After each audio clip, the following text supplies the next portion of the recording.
Red టీవీలో మీ వ్యాపార ప్రకటనల కోసం ఈ నంబర్ ని సంప్రదించండి 6281747728. Hi viewers, welcome to our channel. ప్రస్తుతం మనతో పాటు సీనియర్ జర్నలిస్ట్ దామ బాలస్ అన్నారు, వాడితో మాట్లాడు. నమస్కారం సార్.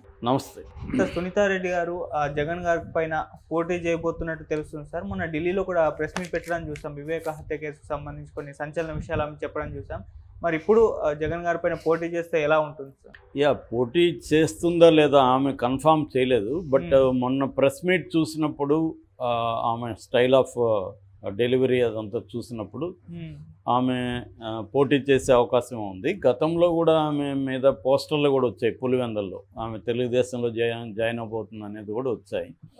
ఇప్పుడు కూడా ఆమె క్లియర్గా దాంట్లో చంద్రబాబుకు, మహాసేన రాజేష్కు, బీటెక్ రవికి ఇలాంటి వాళ్ళకి ఆమె థ్యాంక్స్ చెప్పింది. నా వెంట నిలబడ్డారు వీళ్ళని.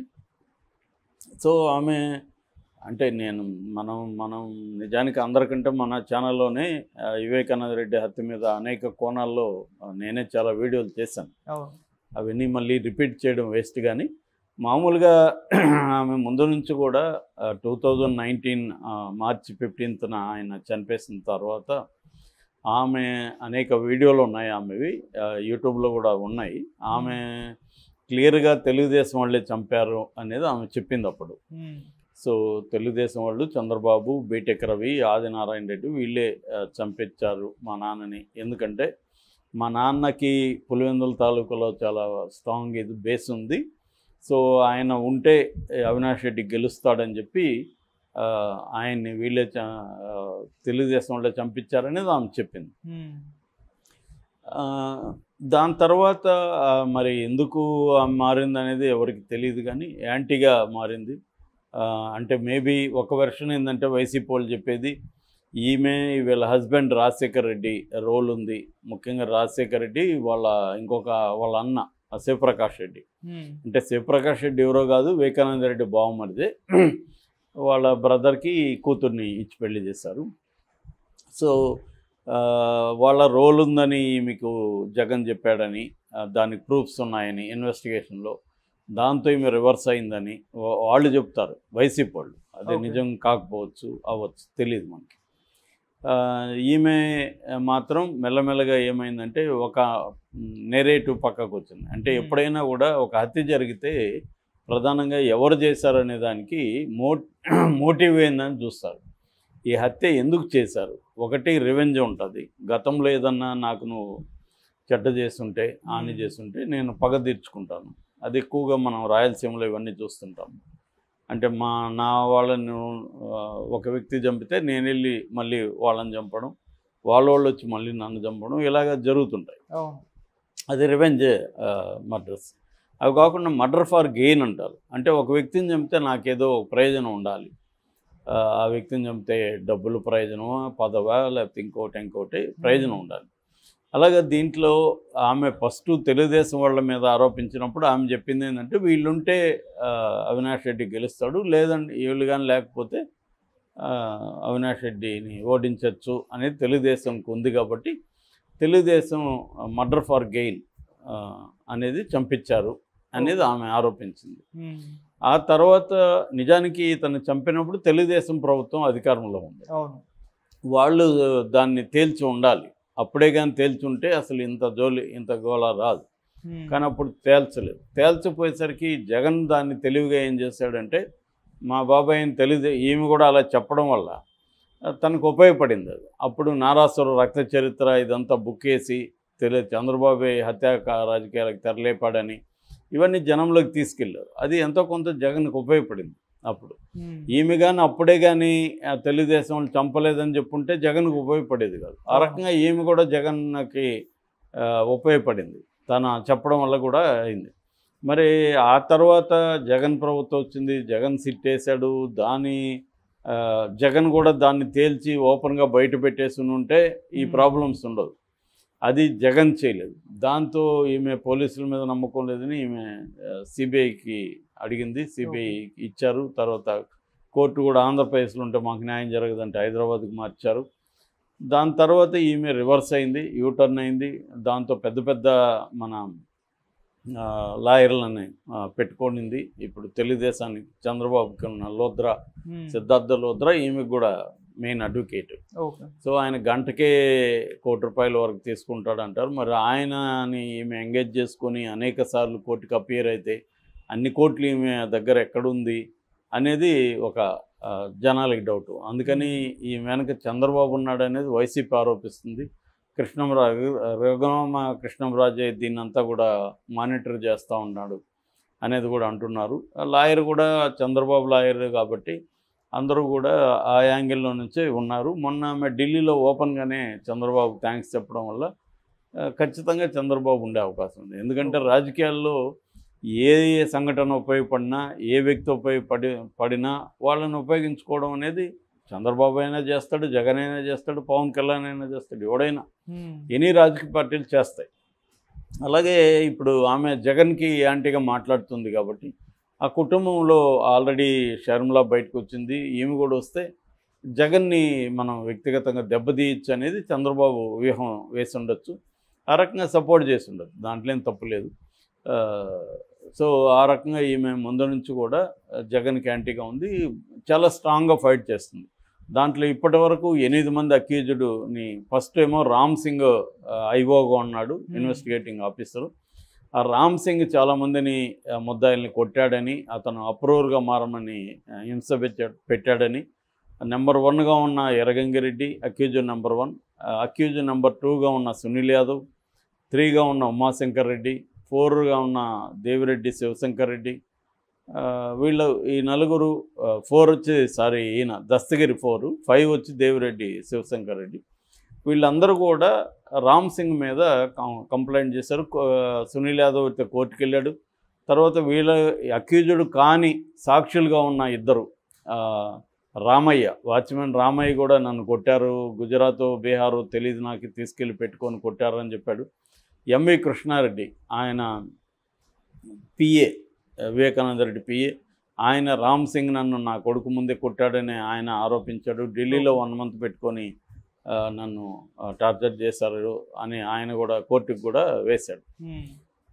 ఇక నెంబర్ 5గా ఉన్న దేవిరెడ్డి శివశంకర్ రెడ్డి కూడా సుప్రీంకోర్టులో పిటిషన్ వేశారు. ఆయన భార్య తులసమ్మ వేసింది. 6 ఉమాశంకర్ రెడ్డి, 7 ఏమో వైఎస్ భాస్కర్ రెడ్డి, 8 ఏమో అవినాష్ రెడ్డి. అయితే ఇది గత ఏప్రిల్ ఎండ్కే ముగించమని సుప్రీంకోర్టు చెప్పింది. వీళ్ళు మళ్ళీ జూన్కి అడిగారు. ఈ జూన్ అయిపోయింది, ఇప్పుడు మార్చి వచ్చేస్తూ ఉంది. మళ్ళీ ఇది జూన్ వస్తుంది 4 రోజులు పోతే. సో ఇది మళ్ళీ లాగుతుంది. మళ్ళీ ఏమో సుప్రీంకోర్టు ప్రశ్నించలేదు సిబిఐని. మేము చెప్పాం కదా జూన్ ఎండ్ లోపల ఏమైందని అడగలేదు. వీళ్ళు ఇంకా ఛార్జ్షీట్ల మీద ఛార్జ్షీట్లు వేసుకోవడం, అనుబంధ ఛార్జ్షీట్లు వేసుకోవడం, తేల్చకుండా ఉండడం అనేది జరుగుతుంది. మరి ఇది వాంటెడ్లీగా జగన్కి మేలు చేయడం కోసం బీజేపీ చేస్తుందా అనేది తెలియదు. సో ఈ కాంటెక్స్లో ఆమె ఢిల్లీలో సమావేశం పెట్టి ఓపెన్గా ఫస్ట్ టైం, ఇప్పటివరకు ఆమె రాజకీయాలు మాట్లాడలేదు, ఏ రాజకీయ పార్టీకి సపోర్ట్ చేయలేదు, ఏ రాజకీయ పార్టీని వ్యతిరేకించలేదు. ఇదంతా కూడా అవినాష్ రెడ్డి వర్గమే చేసింది అనేది ఆమె ఆరోపణ. అందుకని అప్రూవర్గా మారి వాళ్ళ సొంత నాన్నని ఎంత భయంకరంగా చంపాడు, ఎక్కడ గొడ్డలతో కొట్టాడు, ఇవన్నీ వాడు ఓపెన్గానే దస్తగిరి చెప్తుంటే కూడా ఈమె అతన్నే సపోర్ట్ చేస్తుంది. దానికి 2 రకాల ఎక్స్ప్లెనేషన్ ఉన్నాయి.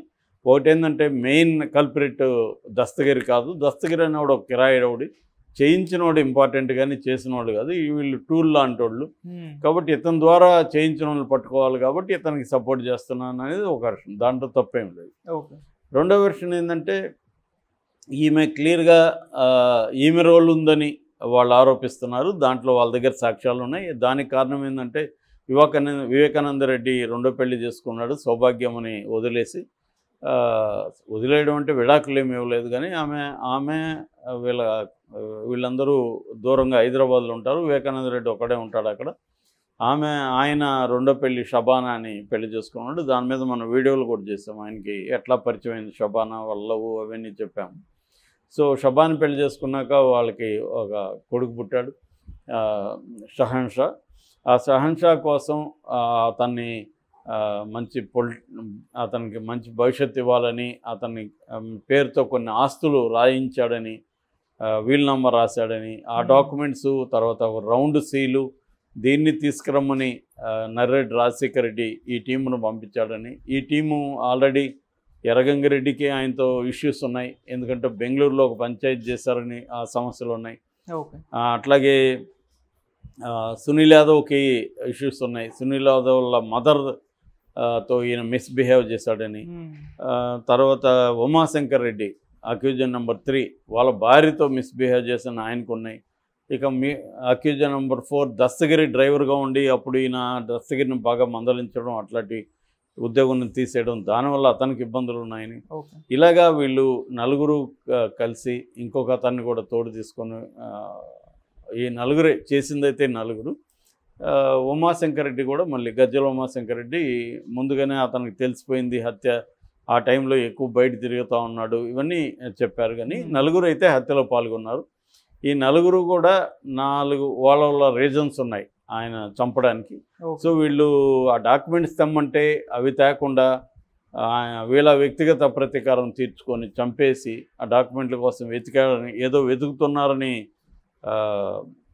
అక్కడున్న వాచ్మ్యాన్ కూడా చెప్పాడు రామయ్య. నేను చూసినప్పుడు వాళ్ళు హడావిడిగా పరిగెత్తున్నారని చెప్పాడు. సో ఈ అందువల్లే ఈమె లెటర్ దొరికినా కూడా ఆయన వివేకానంద రెడ్డి స్వహస్తాలతో రాసిన లెటర్ దొరికింది. ఆ లెటర్ దొరికిన ఎంఈ కృష్ణారెడ్డి రాజశేఖర రెడ్డికి ఫోన్ చేసినప్పుడు ఆ లెటర్ని మేము వచ్చేవరకు ఆపండి, పోలీసులకు ఇవ్వద్దని క్లియర్గా చెప్పారు. వాళ్ళు వచ్చేవరకు లెటర్ కానీ సెల్ ఫోన్ కానీ ఎందుకు పోలీసులకు ఇవ్వలేదు. అట్లాగే ఈయన ఆ శవాన్ని అంతా కూడా వీడియో తీశాడు, ఫోటోలు తీసి వాళ్ళకి పంపించాడు. క్లియర్గా ఇది హత్య అని తెలుస్తుంది, బ్లడ్ ఇదంతా. వీళ్ళు కూడా డౌట్ ఎక్స్ప్రెస్ చేశారు. అప్పుడు ఎందుకు కూతురు కానీ అల్లుడు కానీ పోలీసులకు ఫోన్ చేసి ఇది హత్య అనే డౌట్ వస్తుంది, ఫోటోలు మీరు కూడా చూడండి, ఈ యాంగిల్లో కూడా విచారించండి అని పోలీసులకు ఎందుకు చెప్పలేదు, ఈ లెటర్ కూడా అప్పుడే ఎందుకు హ్యాండ్ ఓవర్ చేయలేదు, ఇవన్నీ ఆమె మీద కూడా డౌట్లు ఉన్నాయి. సో వీటి నుంచే ఆమె బయటపడడం కోసం మరి జగన్ మీద పెడుతుందా అనేది క్లియర్గా తెలీదు. ఏదేమైనా త్వరగా అయితే తేల్చాలి, త్వరగా తేల్చట్లేదు. సో ఇప్పుడు ఆమె జగన్కి ఓటేయద్దండి, వైసీపీని ఓడించానని ఒక పొలిటికల్ పిలుపు అయితే ఇచ్చింది, ఇప్పటివరకు ఇవ్వలేదు. ఆమె ఎందుకు ఇచ్చింది, కోర్టులో న్యాయం జరగలేదు కాబట్టి జగన్ ఓడించమని చెప్తుందా, జగన్ చేశాడని కూడా ఆమె ఆరోపించలేదు, డైరెక్ట్గా ఓపెన్గా చెప్పలేదు. అట్లాగే ఇది లేట్ అవడానికి ప్రధాన కారణం సిబిఐ ఎవరు కంట్రోల్లో ఉంటుంది, బీజేపీ కంట్రోల్లో. మరి బీజేపీని ఎందుకు ఆమె నిందించట్లేదు, బీజేపీని ఎందుకు డిమాండ్ చేయట్లేదు అనేది కూడా తెలియదు.